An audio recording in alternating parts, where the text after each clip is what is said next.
My name is Brian Fikkert. I'm the founder and executive director of the Chalmers Center at Covenant College.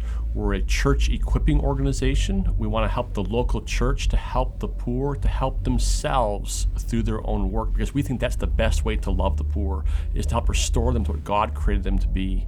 So towards that end, we design strategies churches can use. We field test those, and then we train churches and missionaries to use those on their own.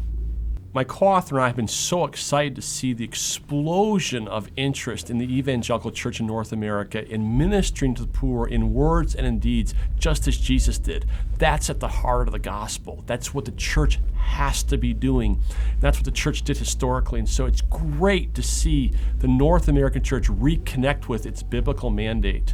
But we have some concerns as well, because as we see the church re-engaging with its mandate to care for the poor, the church is making a lot of mistakes, and it's actually repeating the mistakes that many have made in the past. And so we've got to really rethink what we're doing so we can be truly effective, because it's possible to hurt the poor in the process of trying to help them.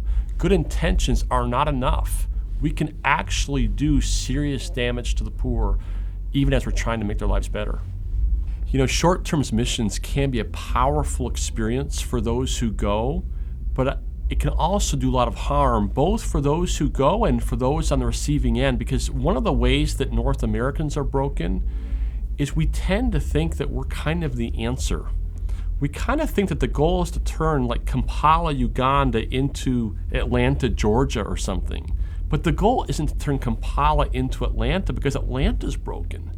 The goal is to turn Kampala and Atlanta into New Jerusalem. It's a completely different goal. And so often we go thinking that we're kind of the goal. We're trying to make them like us.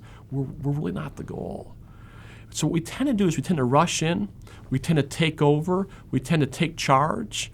And as we do that, we confirm in the materially poor what they're already suspecting, that they're less than human, that they're incapable, that they can't affect change in their lives, and that outsiders need to come in and affect change for them.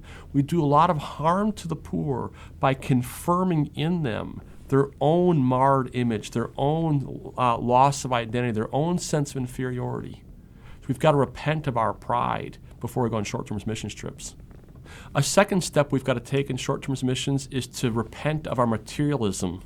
Again, most of us in North America think of human beings as material in nature and of life as being material. This shows up all over the place. When we get sick, the first thing we do is go to the doctor. Now, we're supposed to do that, by the way.